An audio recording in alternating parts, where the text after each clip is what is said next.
غزوہ احزاب کے موقع پر بہت سارے معجزات بھی سامنے آئے، اور ان معجزات میں سے ایک معجزوں کا تذکرہ آپ کے سامنے کرنا چاہتی ہوں۔ خلاد بن یحییٰ نے بیان کیا کہ ہم سے عبد الواحد بن ایمن نے بیان کیا کہ میں جابر کی خدمت میں حاضر ہوا تو انہوں نے بیان کیا کہ ہم غزوہ خندق کے موقع پر خندق کھود رہے تھے کہ ایک بہت سخت قسم کی چٹان نکلی۔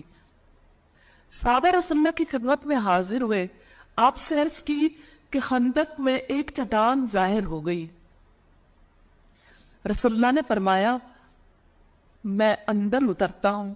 میں آپ سب سے کہنا چاہتی ہوں اس وقت کہ آپ اپنے آپ کو خندق کے قریب محسوس کریں کہ آپ بھی اسی گروہ میں شامل ہیں جہاں خود رسول اللہ بنفس نفیس مٹی اٹھا رہے ہیں اور صحابہ کرام حیرت زدہ ہیں کہ اس چٹان کا ہم کیا کریں۔ آپ صلی اللہ علیہ وسلم کی خدمت میں حاضر ہو کر جب لوگوں نے کہا کہ چٹان ظاہر ہو گئی تو آپ نے فرمایا میں اندر اترتا ہوں۔ چنانچہ آپ کھڑے ہو گئے۔ اس وقت آپ صلی اللہ علیہ وسلم کے پیٹ پر پتھر بنا ہوا تھا، اور راوی حدیث کہتے ہیں 3 دن گزر گئے تھے، ہمیں کھانے کو کچھ نہیں ملا تھا۔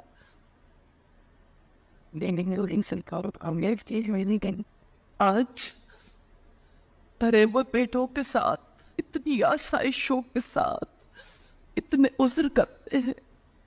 اس دین کی خدمت کرنا آج ہمارے لیے کتنا آسان ہے۔ ہم کیسے لوگ ہیں امتی ہونے کا دعویٰ کرتے ہیں اور حق ادا نہیں کرتے۔ یا اللہ تو ہمیں حق ادا کرنے کی توفیق عطا فرما دے۔ رسول اللہ نے ایک کدال اپنے ہاتھ میں لی، اسے چٹان پر مارا، چٹان ریت کے ڈھیر کی طرح بہہ گئی۔ یہ ہے ایمان کی قوت، یہ ہے وہ یقین، یہ ہے وہ جذبہ جو آج مجھ سے بھی مطلوب ہے۔ میں نے عرض کیا یا رسول اللہ مجھے گھر جانے کی اجازت دیجئے۔ میں نے اپنی بیوی سے کہا آج میں نے اللہ کے رسول کو ایسی حالت میں دیکھا میں صبر نہیں کر سکا، کیا تمہارے پاس کھانے کی کوئی چیز ہے؟ انہوں نے بتایا کہ ہاں کچھ جو ہے اور ایک بکری کا بچہ ہے۔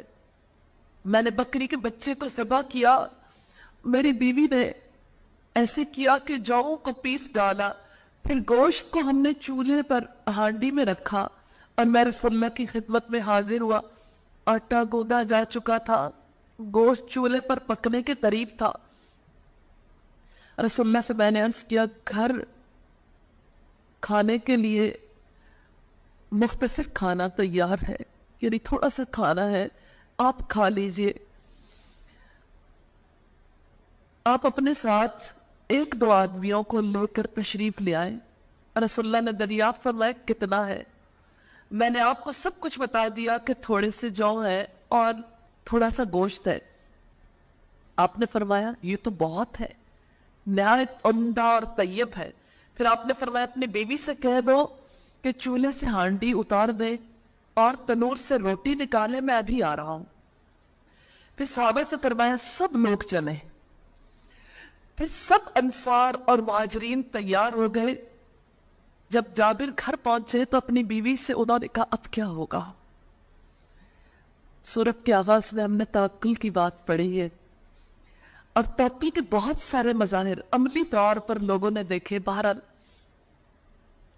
اپنی بیوی سے انہوں نے کہا اب کیا ہوگا؟ رسول اللہ تو تمام مہاجرین اور تمام انصار کے ساتھ تشریف لا رہے ہیں۔ انہوں نے پوچھا کہ رسول اللہ نے آپ سے بھی کچھ پوچھا تھا؟ جابر نے عرض کیا کہ ہاں۔ آپ نے صحابہ سے فرمایا اندر داخل ہو جاؤ لیکن اجدہام نہ ہونے پائے، رش نہ کرنا۔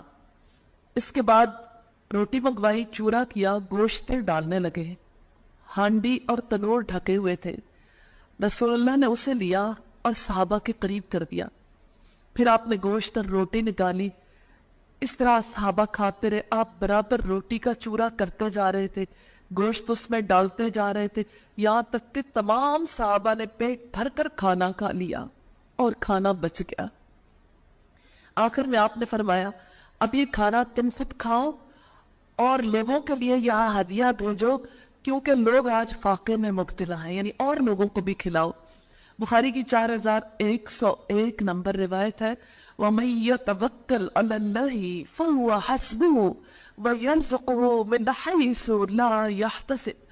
جو کوئی اللہ پر توکل کرتا ہے اللہ اس کے لیے کافی ہو جاتا ہے، اور اسے ایسی جگہ سے رزق دیتا ہے جہاں سے اس نے گمان بھی نہیں کیا ہوتا۔